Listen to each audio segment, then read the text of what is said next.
এত বড় বিপদের হাত থেকে বাঁচবো আমি কল্পনাও করতে পারিনি। ভিডিওটা পুরো দেখো তবেই বুঝতে পারবে। এটা হচ্ছে আজকের ভিডিও। আর আজকে বৈকালে প্রচন্ড পরিমাণে হাওয়া বাতাস দিচ্ছিল। না বৃষ্টি অতটাও হয়নি, বৈকাল বেলায় ঝড় নেমে এলো আর মেঘগুলো সব কালো হয়ে নেমে এলো। এই পাশে তাই আমি কিং খানের পোচ মারছিলাম, বুঝতেও পারিনি যে আমার কপালে এত বড় একটা বিপদ আছে। এদিকে তো ঝড় দেখে যে যেখানে ছিল সব বাড়ি ফিরছিল।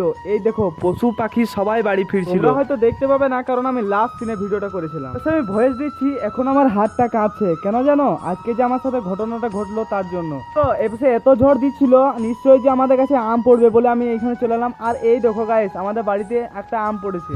তারপরই শুরু হলো সেই বিপদ। আস্তে আস্তে ঝড় বৃষ্টি থেকে বরফ পড়তে লাগলো।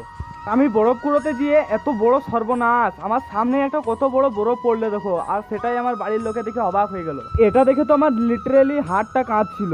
তারপরে আমার বাড়ির লোকে বরফগুলো হাতে নিয়ে দেখছিল আর বলছিল যে আমার বাবার জন্মে এত মোটা বরফ দেখিনি আমরা। এবার তো সারাদিন যারা মাঠে ধান কাটছিল তাদের অবস্থা দেখো। সেই দেখে আমি বাড়িতে তাদেরকে আশ্রয় দিলাম, কারণ এই ঝড় বৃষ্টি আর এত মোটা মোটা বরফ কারো যদি মাথায় পড়ে কি বিপদ হবে তোমরা ভাবতেই পারছো। বেশি ভিডিও করার চোখ করে আমার বাবার মুখটা দেখতে একেবারে ভুলে গেছি।